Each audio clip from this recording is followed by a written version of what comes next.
Yes po.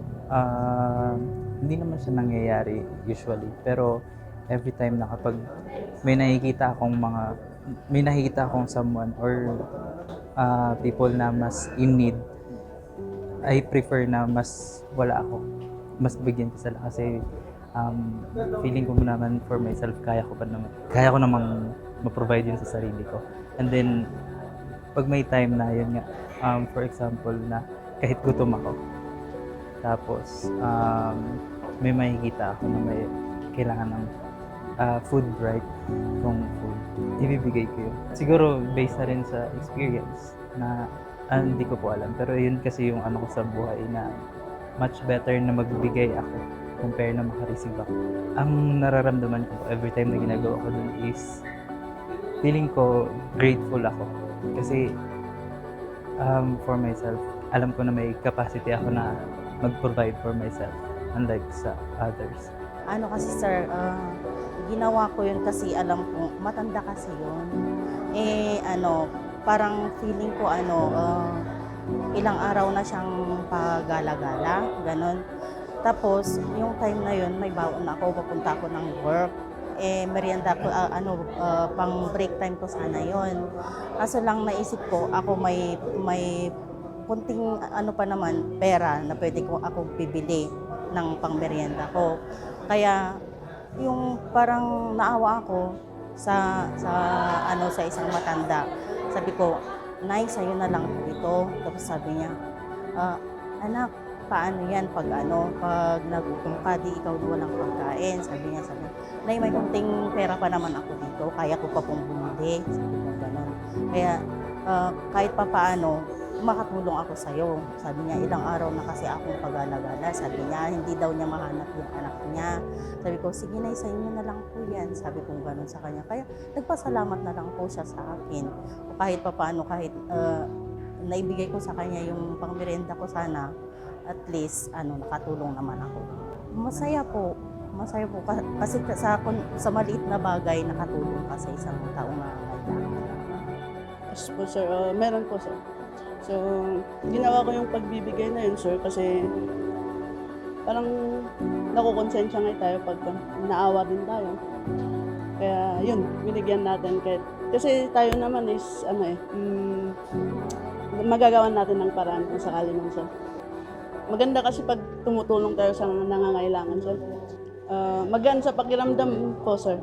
Kasi parang pag di natin bigyan, parang nakukonsensya rin tayo. Siyempre isipin natin, siyempre kailangan niya, bigyan natin. Kasi it's a blessing, kaya meron kang ganon. So kung meron ka naman lang na kahit na natitira, it's better to give na, di ba? So, it's a blessing also na sinashare mo yung blessing na natatanggap mo. It's for me is that at simple things kasi hindi naman parang hindi napapansin lahat ng kahit government man lang or to. It's a way of simple or small things to help others without return po. Sa personal ko sir experience dito sir, actually sir, I'm a social worker student, kaya hindi lingid sa kaalaman na ganun talaga pananaw namin sa buhay, na mas higit sa nakakarami kaysa sa sarili, di ba? Ngayon, naranasan ko na siya kasi alam ko sa sarili ko na kaya ko pa naman. Yung mga tao kasi halimbawa lang dyan sa mga kalsada lang, hindi naman titingnan, siyempre bilang Pilipino kasi kailangan inistima natin yung isang tao, di ba? Tinitingnan natin muna yung bibigyan natin, kung ano ba siya, karapat-dapat ba siya. Kasi hindi porket naman tutulong ka sa kapwa mo, porket maganda na ang pananamit sa'yo, tutulungan mo pa rin, di ba? Pero kung nakikita mo naman na higit na mas nakalamang ka, bakit hindi naman? Kasi sir, naranasan ko din naman sir, namuhay din ako sa Maynila sir. So alam mo naman mamuhay na hindi kasama pamilya mo, kung anong feeling mo pag ganun din ang sitwasyon mo. Kasi dyan kasi, that time kasi sir, nasa night market din eh. Lumapit sa akin siya tapos nangingi daw dahil nagugutom daw.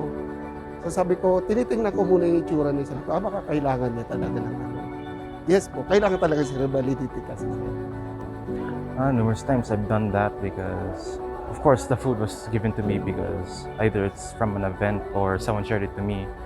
But I would typically give it to someone because I know that going home. I know there's something for me. Meanwhile, for them, they don't have any. So if I have food that's been given to me, I would rather give it to someone who needs it more, because I know that I have more at home than them.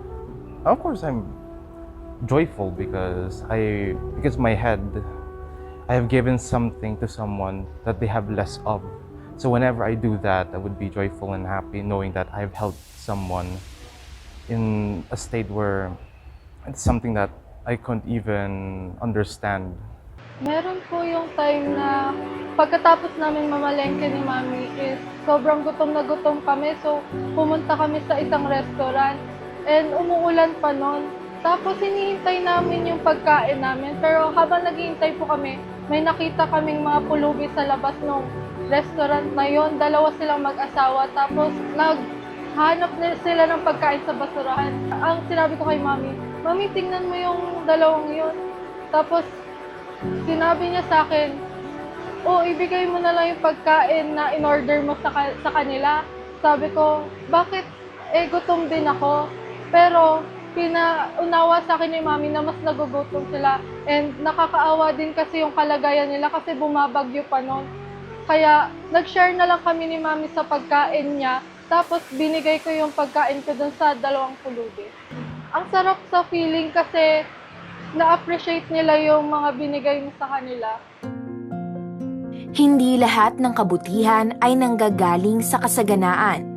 Minsan, ang pinakamalaking sakripisyo ay ang pagbibigay ng isang bagay na ikaw mismo ay lubhang nangangailangan. Sa behavioral science, ang ganitong uri ng pagkilos ay itinuturing na costly altruism, isang anyo ng pagtulong kung saan handang magsakripisyo ang isang tao kahit may personal siyang kakulangan.